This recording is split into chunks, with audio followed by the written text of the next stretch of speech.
So, getting mechanical work done on an RV is next to impossible because every time I tell a garage that I have an RV, they're immediately like, no, we don't work on RVs. I'm not asking for work on the cab. Okay, I know that you're not an RV place, which, by the way, RV places that specialize in RVs, they don't work on the chassis. They don't work on the cab. They work on the cabin, the living part. I don't need work done on the living part. You just need to know that it's an RV because it's tall, right? It's tall, it's wide, it's long. But I need work done on the underside. The parts that you specialize in. That's the part I'm asking for work on. So between having the mechanics think that I need work on the cabin and the people that would work on the cabin not doing any work on the chassis, I'm getting very, very little to nowhere with getting work done on an RV because of the stupidity of these mechanics and their unwillingness to work on anything. And I'm pretty sure it's because I sound like a child when I'm on the phone. I'm pretty sure it's because I sound like I'm asking as a newbie, but I'm not new to this. I'm not new to asking mechanics to help and work on my vehicles because I can't afford anything new. It's always going to be used. It's always going to be old. It's always going to need work because that's what being poor is all about. Only being able to afford things that you need to be able to afford the work on.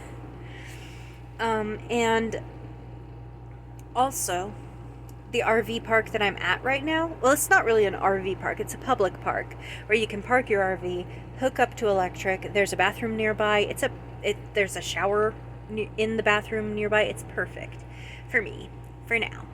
You're allowed to stay 5 days and then pay a daily rate. And so far I'm in, let's see, I'm on like my 4th day, so I have to leave by the end of the day tomorrow, or so, maybe the day after tomorrow. I think counting the days is a little difficult because, like, between the first day that you arrive and the second day you arrive, this one night should count for one day. So let's see, that's Thursday I have to leave to avoid the daily rate. And I need to find a place to work on my leaf springs because my rear suspension is shot.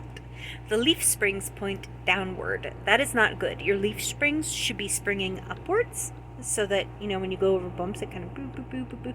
My leaf springs are pointing downwards. They don't cushion shit. That happened when I was driving to get to this park, actually. I was going down a hill and down a curve at the same time, and I just heard bang, bang, bang, and I'm like, holy shit, what's that?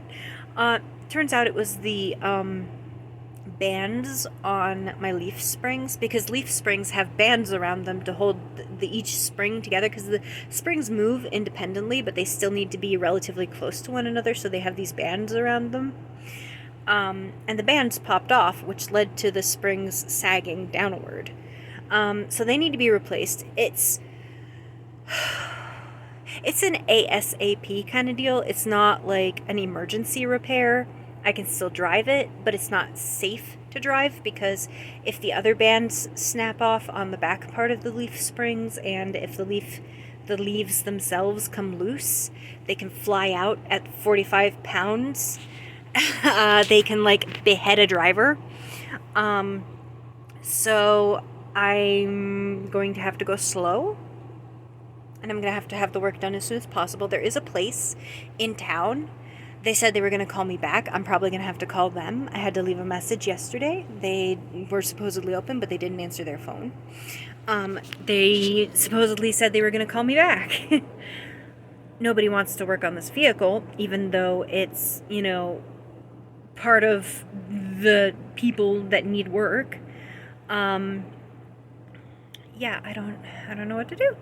So I guess I'm just gonna have to call them back. They're like a mile away, so it's fine to drive it that far. But I have to figure out if they have an opening. I'm gonna have to convince them that it's worth it to work on my vehicle. I'm gonna have to probably put it on my emergency credit card, the work, because I don't have that much left for monthly money already. I don't know. If you guys want to buy anything, please let me know or reach out to me. I can sell bags with artwork on them. I can do custom artwork. Yeah. Here, I'll show you. Ow! Oh, my back is all messed up. But yeah, this is a custom bag that I ordered. It looks pretty nice, right? That's custom artwork that I did. That's my own artwork. And I can do different artworks. These bags look pretty nice too. I mean, the material's like a canvas type of material, and the straps for it are like three threads stitching it on, so it's definitely sturdy, hefty. I carried the other bag that's like green instead of purple. I carried a full bag of groceries in it, no problem. It's a little long, and so carrying it in my short arms, it touched the ground, but only because I'm short. I'm only 5'6", guys. 5'5.5", so 5'6". So yeah, it touches the ground if you're really short and you just hold it by the straps. So that's something to be aware of. But if you know you're taller, or if you want a smaller bag, you let me know. Whatever artwork you want printed, I'll set it up for you. I don't know what else to do, man. So yeah, that's part of RV life that they don't tell you, that nobody's going to want to work on your rig, or they're going to purposefully misassume what you mean. Because as soon as I ask, oh, do you work on RVs? They're like, no, we don't work on them. You have to go to an RV place. No, RV places do not work on the chassis. They'll tell you to go to a truck mechanic. So that's whom I'm checking with, the truck mechanics, and they all are shit. Anyway, like the last mechanic was great. Fantastic guy. Love him. Probably go back to him the next time I'm in the area. But even he misunderstood. He's like, oh, I thought it was like a Class B camper van, not like a big, tall. And I'm like, but I told you it was a Class C. I told you it had the overcab sleeping area. I told you it was like 12 feet tall.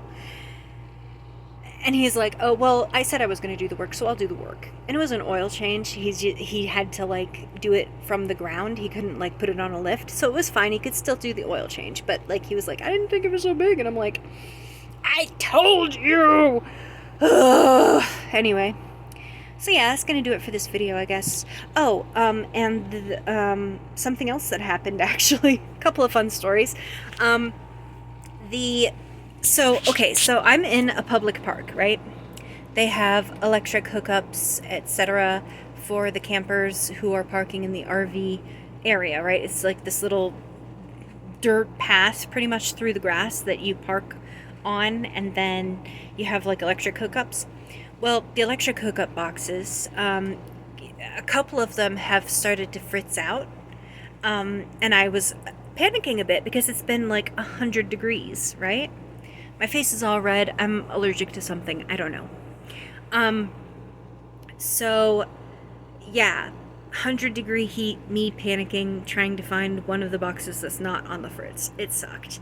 Because it was like sparking and shutting everything down, tripping breakers left and right, and I'm like, So I finally found one that doesn't trip the breakers, doesn't set anything on fire. It works, it's fine. This is where my happy ass is staying till I can get the leaf springs repaired. And so a couple nights ago, right, the second night I was here, I was in the bathroom and I was going potty. I know. Oh, that's the word you use for toddlers. Well, you use it for adults too. I'm going potty. And one of the workers for the park, apparently they're supposed to like check the bathrooms, make sure they don't need toilet paper, make sure that they are, whatever. She all but busted the door down in order to get in, and I'm like, excuse me, someone's in here. And she's like, oh, well, I'm sorry, I was just checking, blah blah blah, I work here, blah, blah, blah. And I'm like, doesn't matter if you work here or not. You pretty much kicked in the door on someone trying to take a shit. Because the bathroom doesn't have any stall doors inside. It only has a curtain to curtain off the shower area. And the rest of it's all open. And, wow, my teeth are really white. Oh, look at them chompers. Anyway, so I'm like, what the heck? And there was no soap in the sink area, so I actually brought a spare bar of soap to just kind of put in the soap area. I noticed this morning, though, there was a hand soap dispenser, and I'm like, they didn't put that before. Did they just feel like I was one-upping them? Because I was? Because they weren't doing their jobs? Like, if you're gonna kick in the door to try and see if... Because, like, the lock is just a barrel bolt. It's called a barrel bolt, sliding bolt. Basically, you have to twist it, slide it, and then twist it again to, like, get it to slide. And the hole that the bolt slid into on the frame of the door, there's a gouged tunnel, pretty much, where... Hi, baby! Hi! Where... Yeah, that's part of the park. Would you stop? Get down. Ugh. He's being a little butthole. Anyway, yeah, there was just a gouge where the barrel part of the bolt's supposed to go into. So it doesn't really lock. You know, it's very easy to push open, but you would definitely have to push to get it open. A hard push to get it open if it's quote-unquote locked.